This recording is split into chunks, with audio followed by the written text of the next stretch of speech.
If you love history, traditional arts and skills, and vintage living as much as I do, come join me here at the Homestead, where the conversations are always interesting and educational. I'm glad you're here.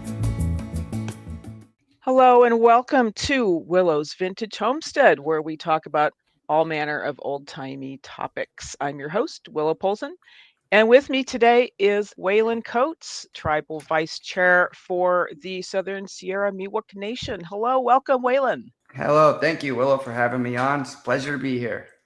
Yeah, absolutely. This is important and close to my heart, living as I do on Southern Sierra Miwuk land, and I always want to acknowledge that when possible. So, tell me a little bit about what it is that you do for the tribe exactly. I'm a member of the Southern Sierra Miwuk Nation. We're right here at Mariposa, Yosemite, well, basically Mariposa County. And I am from what's called the Awanichi and Awalichi bands. So we have 6 bands that make up the tribe. And the bands are Sayante, Poriante, Nuchu, Awanichi, Awalichi, and Chachilla. And I'm from the 2 bands. One's in Yosemite called the Awanichi, and that means people of the valley. And I grew up on Sierra Priest tribal allotment land located in Mid-Pines. That's called the Awalichi Band, and that is the downriver people. And so that's kind of where I grew up. And what I do for the tribe now is, well, first and foremost, I'm one of our dance captains. So we have a feather dancing group called the Yosemite Miwuk Dance Group. And I'm also our tribe's vice chairman. And also, I got another hat that I have to wear pretty often, which is like our tribal archaeologist. So I went to school, got degrees in archaeology, and I specialize in tribal archaeology and identification and protection of cultural sites, heritage, landscape, and burials. That is a lot of big hats. That's many hats. Yeah. And I remember seeing an article, I think it was in the Union Democrat out of Sonora, a picture of you up on a hillside as they were doing the new freeway, or not freeway, highway bypass, and that has some artifacts, some items had been found during that construction. That's basically what a tribal archaeologist does. Yeah. So I guess as a tribal archaeologist, I specifically work for tribes to protect their ancestral homelands and their materials, cultural materials. Again, I specialize in kind of more the California, Sierra Nevada, Great Basin archaeology. If I were to go out of state, I probably wouldn't be that great because I do archaeology here. Your knowledge base is here, right? You know what you're looking at. Yeah, I got a lot of time with our tribal elders, not just from our tribe, but our neighboring tribes and Paiute elders and many different elders. Mm-hmm. And, located in the Sierra Nevadas with my grandparents, traveling around the different ceremonies. And, I was fortunate enough to learn a lot from those elders. So when I went to school for archaeology, I kind of had that already in my mind that I'm tribal, and B, I want to help protect not just my tribe's materials and cultural heritage, but other tribes. And so that's what I mainly focus on. And another thing that I've been doing lately is helping tribes put together that kind of, they call it prehistoric, even though we're not prehistoric, but that prehistoric history of tribes, and help put together the bigger picture of, maybe bands or clans. So even here in Mariposa, if you're born in Yosemite up to El Patel, you're from the Grizzly Bear clan. Anywhere else you're from Coyote clan. And we can go to North Fork Mono, they're the Eagle clan and Coyote clan. And that really comes down to, your clans and marriages from way back. Wow. Yeah, because there was a lot of trade, a lot of intermarriage. And that's why there's 7 associated tribes with Yosemite, right? I mean, that's one of the reasons. Yeah, correct. And that's something a lot of people now, the radio show is, local to Mariposa, but it also goes on Spotify and YouTube. And so there's going to be people listening who are unaware of how it works with California tribes, which is that they're very, very tiny. They can be just one village or like a band, or it's not like these giant swaths. You hear about the Lakota, and it's like this huge amount of land. But in California, it's language groups, and it's really small. Yeah, well, it all depends on what time frame we look at. So not not to dive into the past too No, much, no, but let's do it. I think This it's is something that, yeah, people should be aware of, that there was millions of tribal people in California, and then the gold rush hit, and those mhm. millions dwindled down to almost extinction. And so our villages at one point were very large villages, very large trade routes. And I know that Mhm. some people say that, well, tribes didn't have agriculture, like sustainable agriculture. But in my point of view, we did. So we have what I call the old culture. That's the Buckeye culture. And we can go to just right here in Mariposa County and Tuolumne County, and I can show you some areas that are prehistoric with great big grinding rocks. That's where we did that's called milling, or bedrock mortar, BRM, in the archaeological term. And this is where they made food and medicines and grinded up seeds. And I could take you to some really old spots that, this is my Ooh. personal opinion, that I call it the old culture, the Buckeye culture, because you don't leach Buckeye like you do acorns. And so it's a little Mhm. more processed, a little more time consuming. And within these old areas, there's a lot of Buckeye groves and elderberry groves and acorn groves. So we are, in a sense, doing sustainable agriculture. It's just not Right.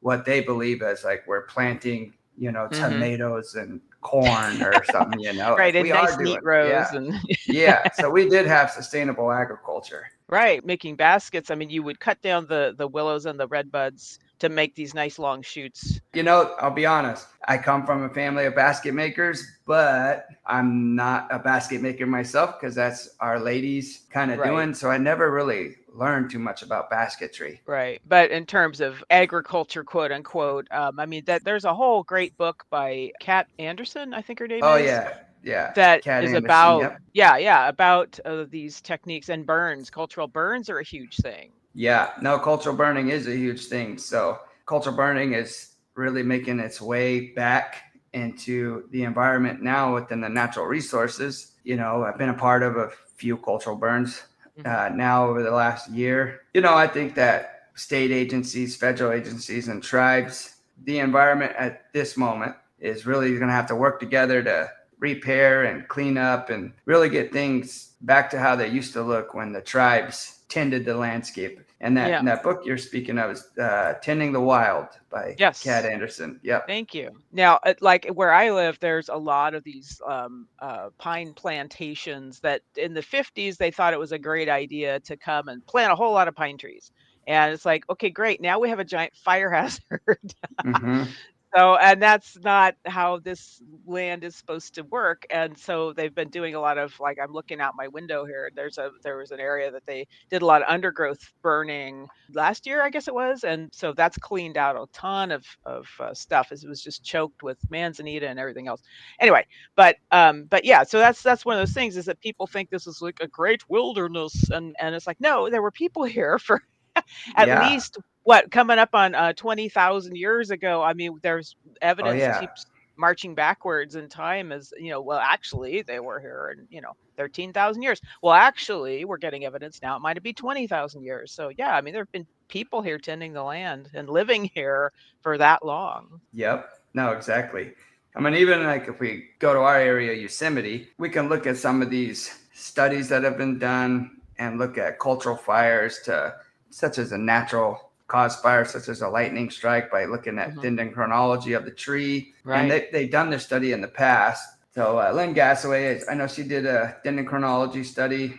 I don't remember the Hmm. years. So I was probably just a kid or a teenager at the time, but she does a really good report on kind of that fire management. We can go to the certain parts of the valley floor and kind of see the differences, especially with today's climate, of doing that prescribed burn, cultural burn, as I call it a unified event, right? So we have the cultural Hmm. aspect, and then we have the Western methodology aspect of a prescribed burn. So we have this pre-planned unified event. We can see just how much doing the two together has really shifted the landscape. It eradicates all the invasive species and allows Right. for new growth of the native species. We can literally go to sites and you can see it with your eyes, of why it's important to do this. Oh boy, invasive species. I got so much star thistle down at the bottom of my driveway.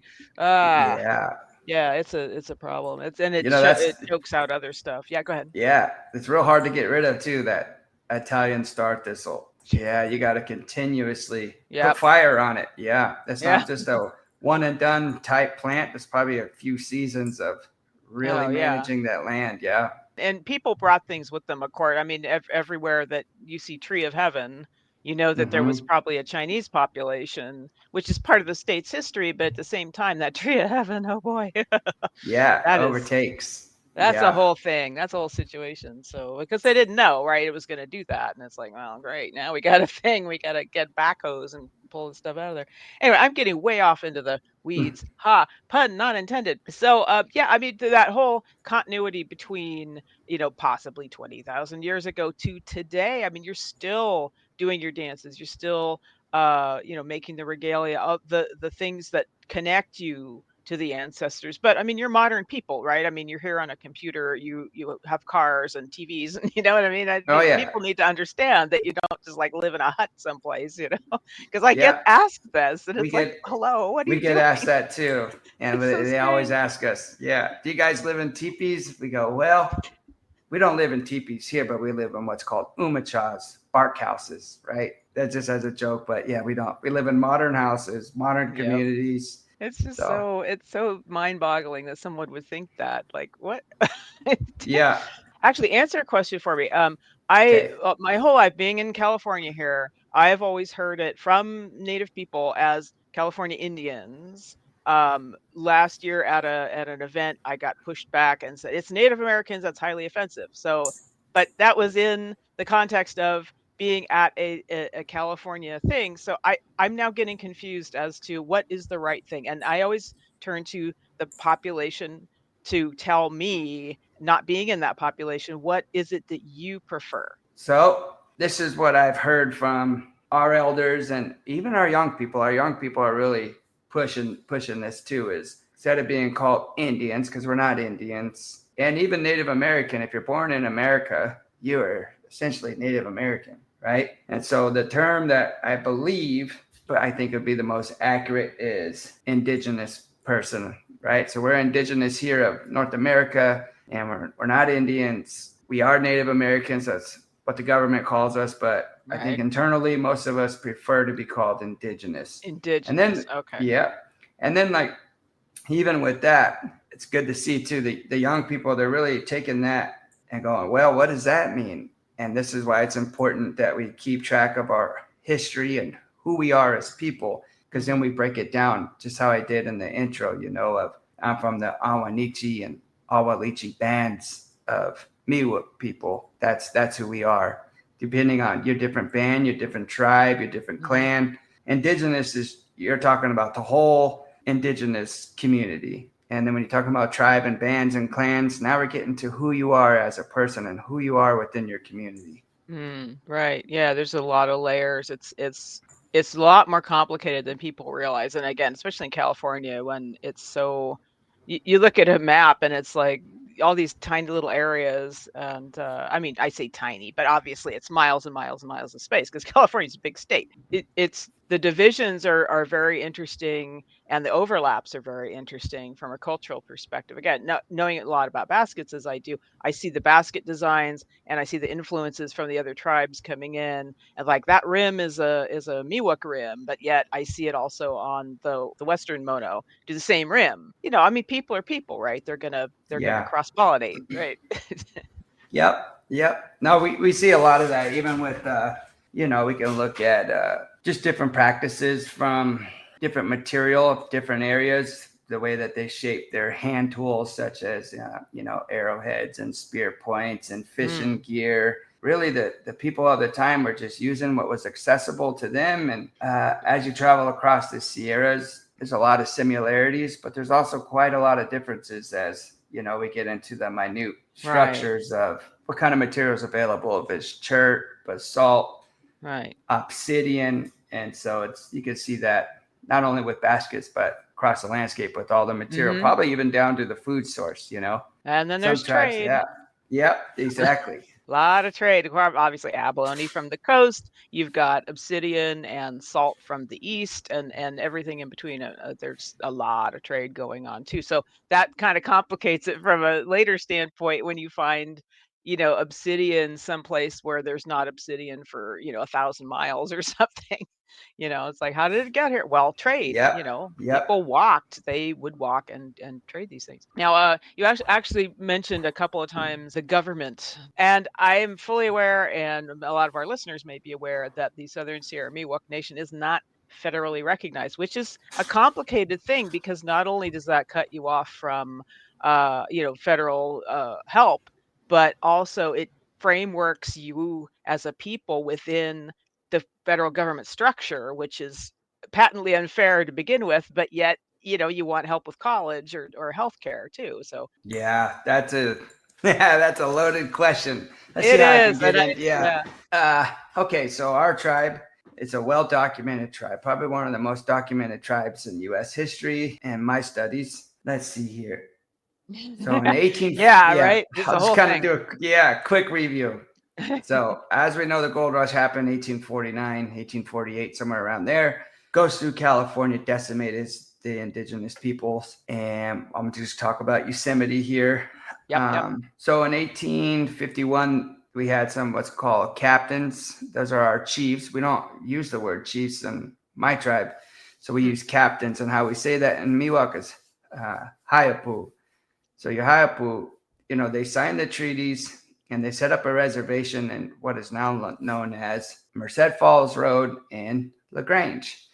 Oh, And then that was 1,500 acres reservation. The treaties never got ratified. And so when they moved all the people down there, and some of them went down to Fresno, like Captain Tenaya, his folks went down to Fresno. And when the Congress did not ratify the treaties, they came in and they took all the lands, and essentially they were landless, homeless natives again. And they all came back to the Sierras, back to the foothills, right? Because you got to think, some of our tribal members lived down in LaGrange with Captain Cornelius, Captain Tripoxy, and these are some of these leaders in that area of Merced Falls Road. But once the treaties weren't signed, the ranchers came in, the gold mining came in, and it just pushed them. So they went back into the mountains to what they know. right. And Yeah, they've lived so, there forever. So yeah, go yep, back where you know. Yeah. yep. And so let's fast forward. Still not a recognized tribe, 1800s. Then the 1900s come, and we have what's known as Yosemite Field Days. And this is where a lot of our people made baskets and relay races and bow and arrows and some dancing. And it was really like a way for our people to make some money. So they sold a lot of baskets, did a lot of presentations. At that time, it was probably about 1916 when I think the first they called it Indian Field Days happened. That went on for a few years, but it was dubbed by even President Roosevelt at the time. He came to one of these Did he? come experience the last, what do you call it? Don't quote me 100% here. It's just going off memory from reading. Is come experience the last wild Indian village of America, right? And I'm sure you could Google some of this information and find it. Oh But boy. and a lot of that is for my tribe. A lot of the influence at the time was the Plains people, probably the Lakota. That's what the tourists wanted to see. They'd be wearing we call them headdresses. You'll see a lot of that plain style is because it was a kind of an act to, you got to make money. This is what the tourists came to see. They want to see that plain style indigenous person. So that's how my Yeah, people dressed up. seen that And in photographs of Chris Brown, and actually one of his beaded vests is in Mariposa Museum, and I always wondered why that was. Yeah.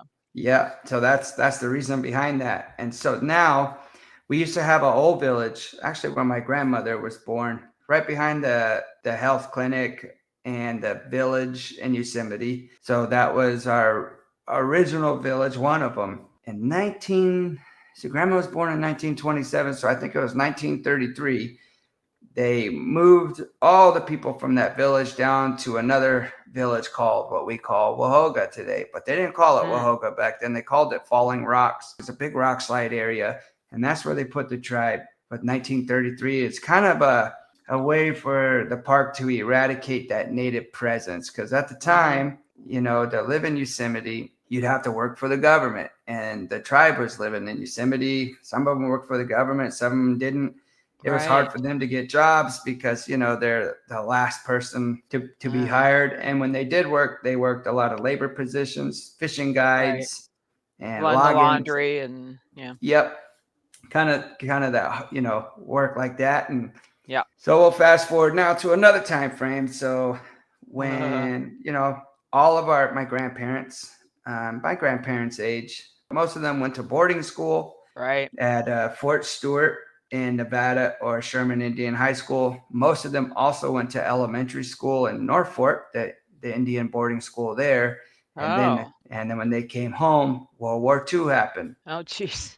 Talking to all the elders when they were still with us, they tell me, Waylon, when World War II happened, all the young guys were gone. Most of them got drafted. A lot of them didn't make it back home. We've had a lot Yeesh. of our tribal members perished in World War II, and I was just doing some research, and we have a lot of names of a lot of our people that they got killed in the war in what's called the Battle of the Bulge. So a lot of Oh, them wow. died at that Battle of the Bulge. Hmm. Yeah, the things I didn't know. It's just, reading our Right. archive history and just getting into the literature.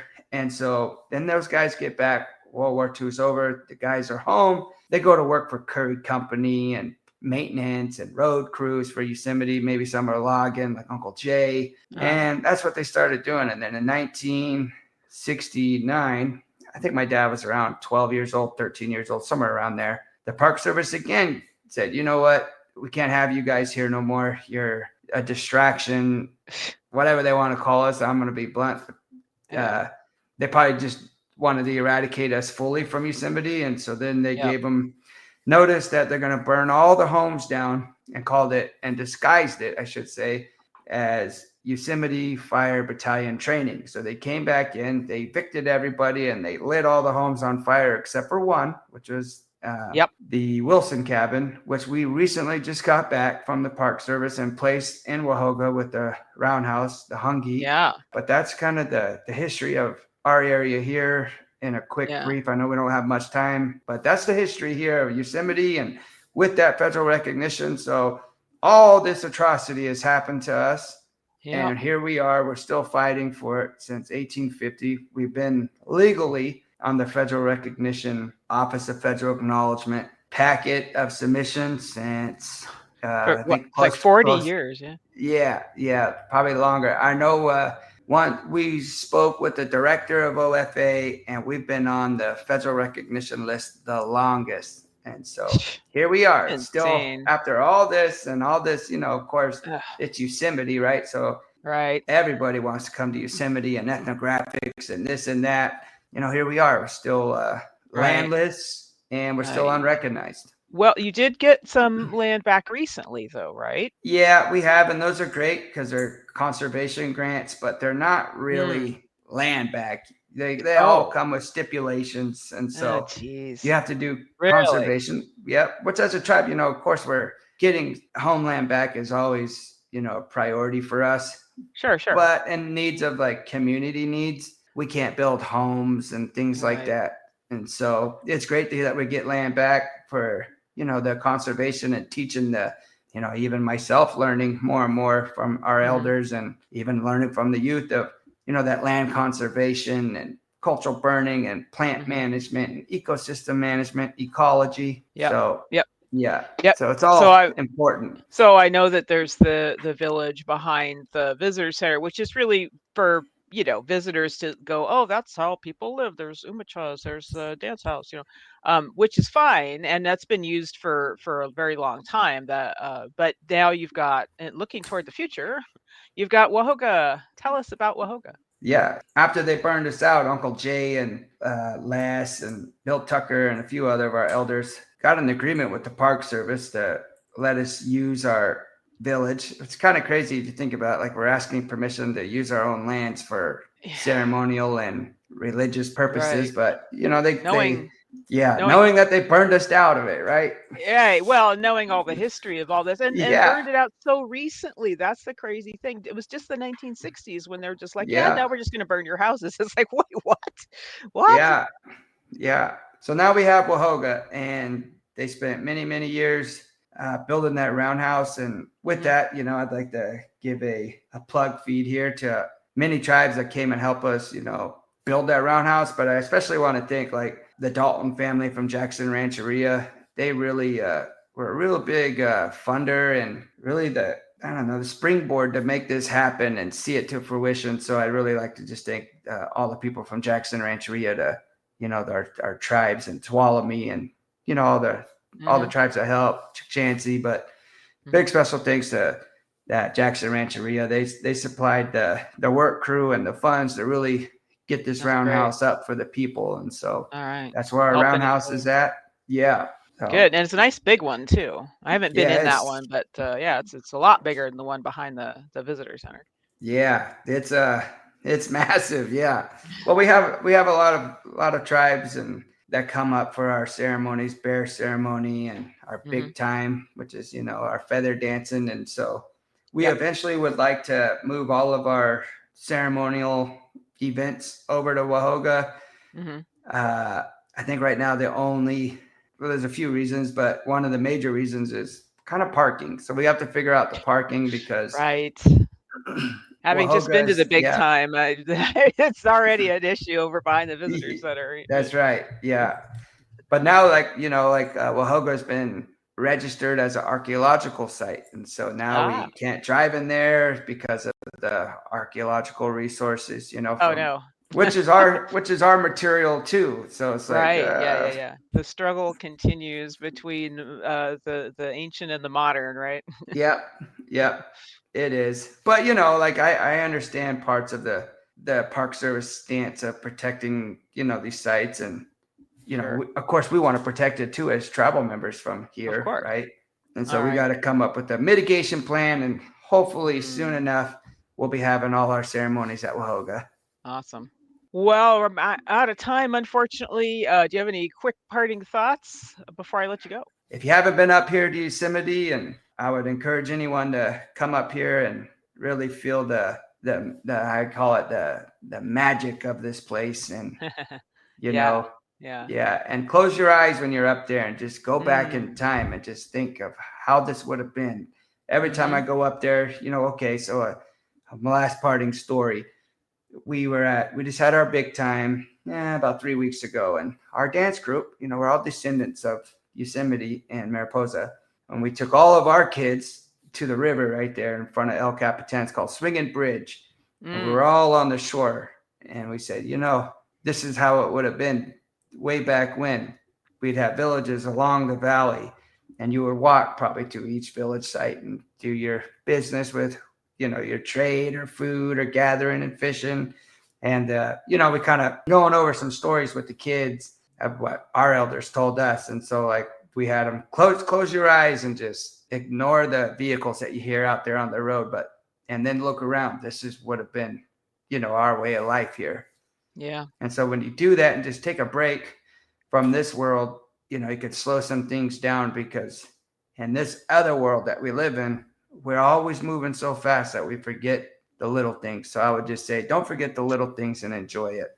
Yeah. That's words of wisdom for anyone, right? I mean, we're Yeah. all trying moving too fast. We need to slow down and close our eyes and just be in the moment and think, connect back to your ancestors, whoever they are. Yeah, exactly. We all come from somewhere. Yeah, At exactly. one point in your time, no matter where you come from at this globe, you were a hunter and gatherer. Your ancestors were Mhm. hunter and gatherers. I mean, they Yep. battled saber-tooth, hunted mammoths with spears. It's very dangerous in those times for all human beings. Yeah. And so Yeah. we can all connect to those roots because it's in us, lives in our DNA. It does. It does. I'm connected to Gwensian, the warrior princess of Wales, as it turns out. So, See? Yeah. yep, I It's lean good into that that. you got to. Yeah. Yep, yep. All right. Well, So, I gotta let you go. This has been a great conversation. Very, very informative, and I really appreciate your time with me today. Thank you all very right. much. Thank you. Bye.